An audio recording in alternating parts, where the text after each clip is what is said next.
Sam Shepard, which is going to be presented by, yes, you, Abir, and Aqil. So you are going to be the last presenters. And this is, of course, a very interesting play. As I mentioned, is a postmodern play. And I would like one of the postmodern plays to be considered, at least for the examination too.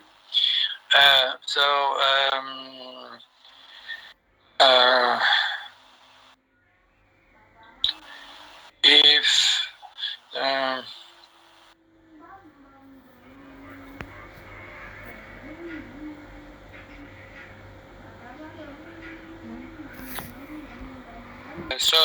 now that you know what to do with your examination, I just want you to consider that you have to send your answers immediately after the examination is finished, and send them to two places. One, to the university site.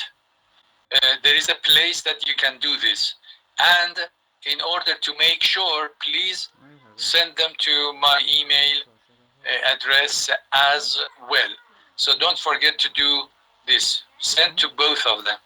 Otherwise, you may miss to send to one of them, and at the end,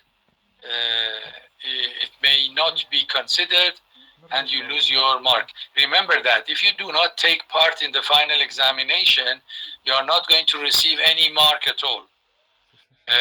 Taking part in the classes during the term is not enough to complete your course. You have to take part in the final examination if you want to consider the whole course. Otherwise, if you are absent in the final examination, it means that you have dropped the course and you are not going to receive any mark at all. Consider this as well.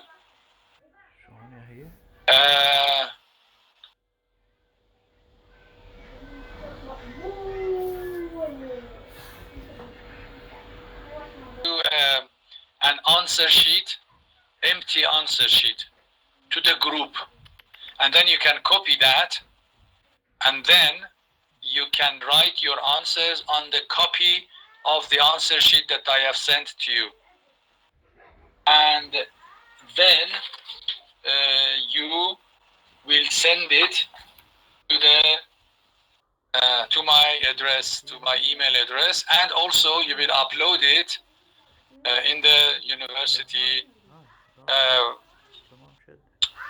site. I think everything is now clear. If there is anyone among you like Abir or Aqil who cannot, because they have examinations in or at their schools, for the next session you can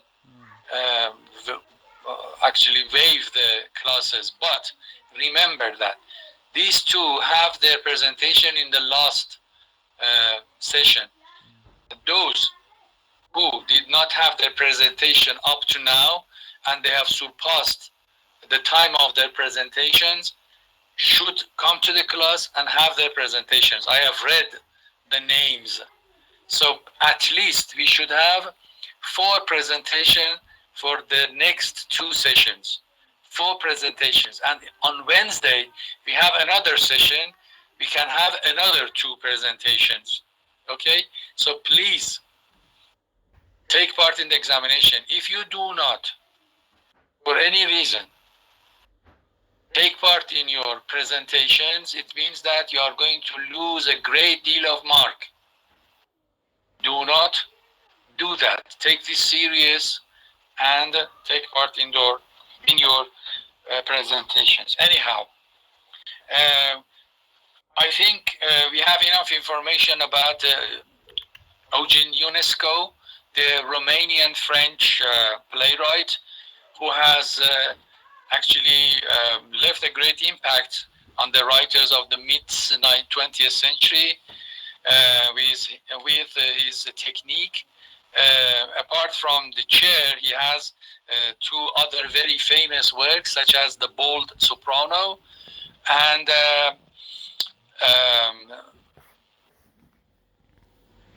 Rhinoceros, which are as important than chairs. This play, as you could see, it's a very interesting play. I don't know whether you have read it or you have seen it on the stage. This is a very mere and obvious example of the theater of the absurd. If you are interested in the theater of the absurd, you can consult a book written with the same name, written by Martin Slin, entitled The Theater of the Absurd. This book is a very, very good resource for every one of us to refer and learn everything and many things about what is the function and who are the most important figures in the theater of the absurd. And it takes place during 1950s and 1960s. Obviously, the period after the end of the Second World War. The factors that paved the way for the movement, the theater of the absurd, are many. For example, the Second World War, due to the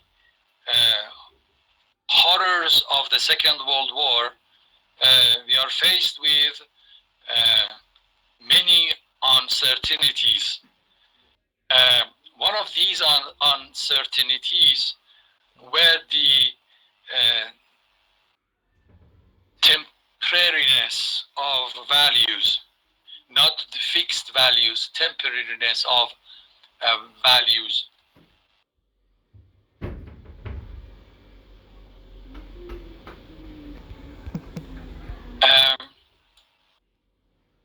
Such as money, business, marriage, children, morality.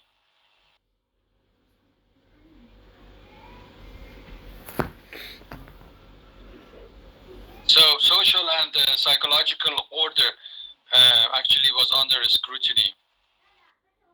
And all of these, or the morality I have talking about, is because of these temporariness of the values, that there comes the loss of religion. Many people lost their faith in religion. For God just watched the innocent people were butchered, and this was their actually definition, that if God existed in their point of view, it would have actually participate and stopped such brutality that was taking place by human beings.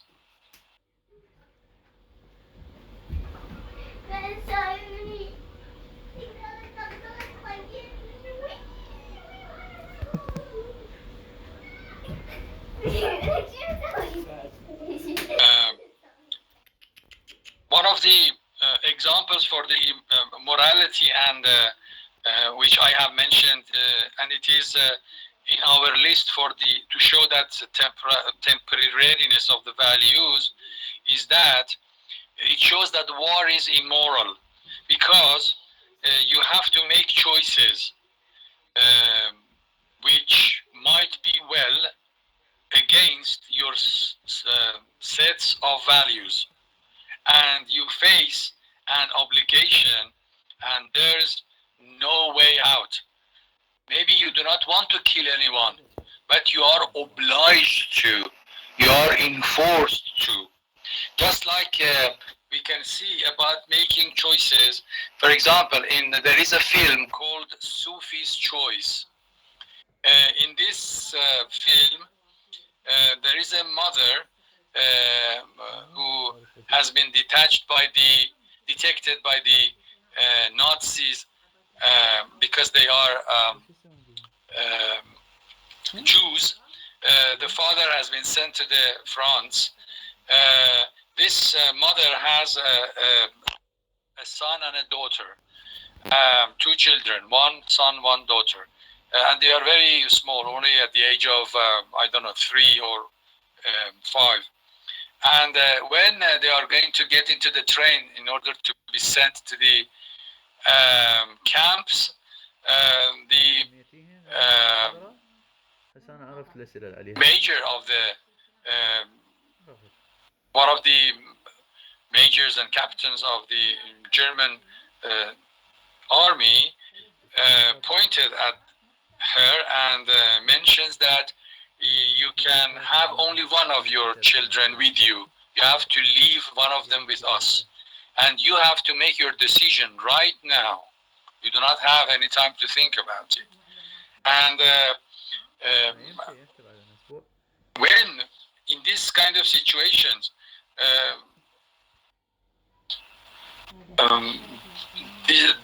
the person comes at the dilemma and the situation that is very difficult to make decisions.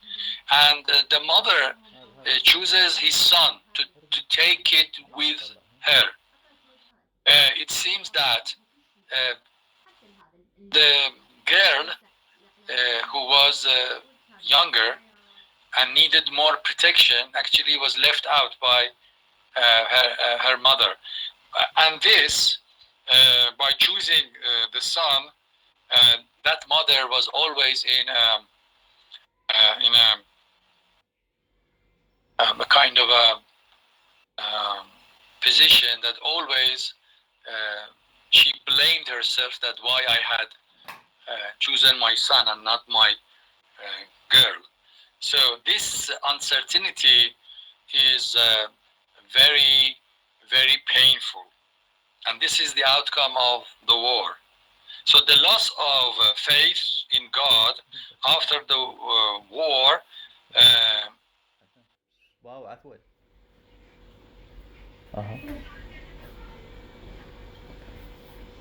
made and paved the way for the emergence of the existentialist philosophy to come to force and approach.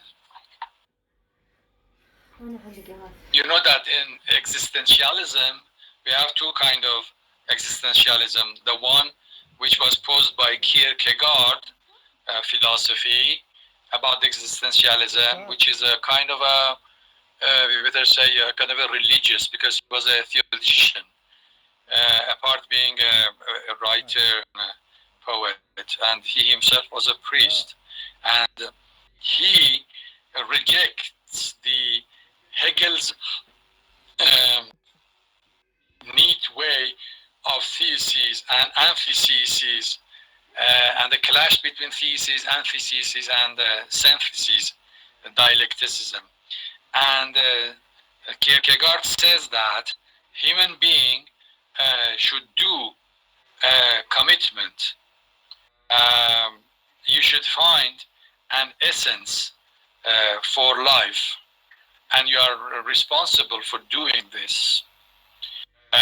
Even if you know that you are not going to live on earth forever and your life is short, but you should find an essence for your life, and essentialistically you have to stick to it. We have in life our illusions,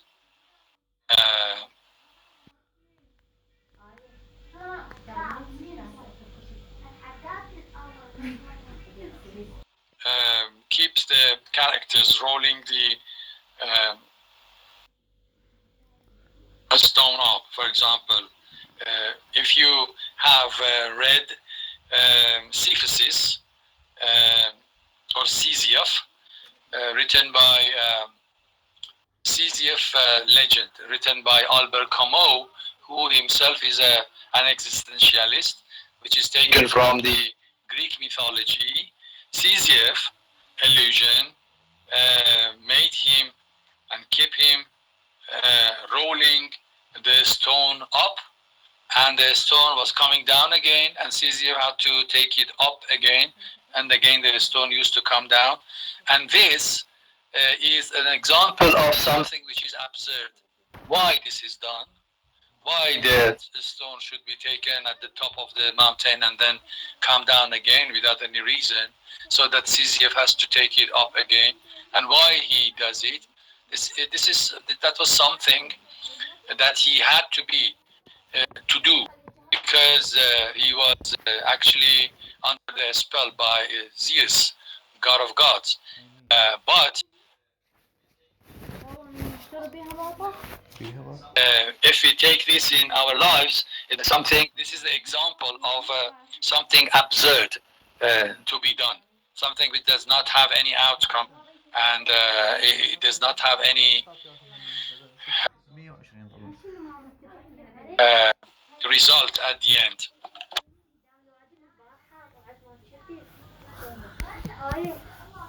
اقول لك هاي شنو هي دهنية؟ هيك دهنية هي؟ لو تروح هيك تيجي ماطتها بخ هي لازم شوية طيب ما أعرف شوية إياها خلينا نتبادل بالفيديو شفتي شنو المطيتي مالتي هذا شفتي Pardon me, I was drawing the curtains because there was not enough light in the room here. So, for example, one of the plays that we are going to deal with, Waiting for Godot, for example, the characters such as Lucky and Pozo are the only ones who have links with the outside world, and they eat and drink and keep the time, which this means that they have a set of illusions and have commitments to keep. All of us thus have illusions which finally leads to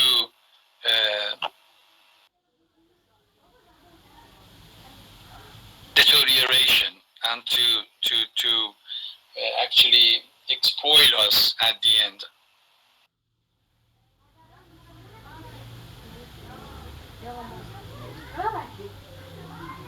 So here we can have a man who lives by all human beings, no matter from which part of the world.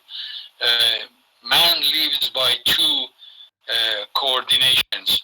One is universal man, the other historical, geographical, and social man, which is the first one, universal man, refers to the earth, and the historical, geographical, and social, which refers to the world. The earth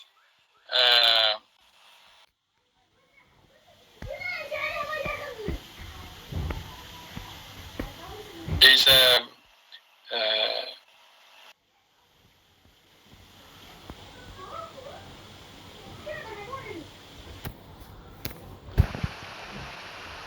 this is the representation of the aspects that he is born and he dies.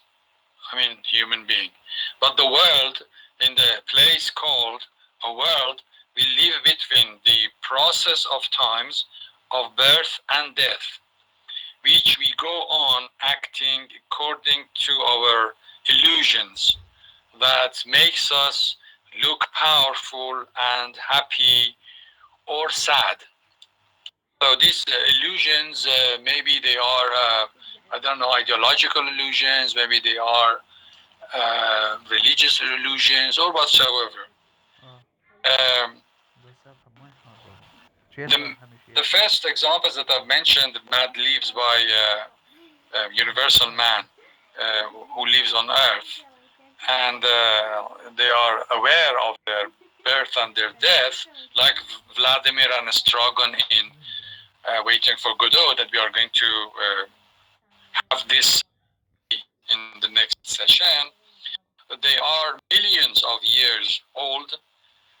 They represent the eternal man, ageless, universal, illusions. And if we get rid of our illusions, we would only feel physical concerns like Vladimir, or psychological concerns like a struggle.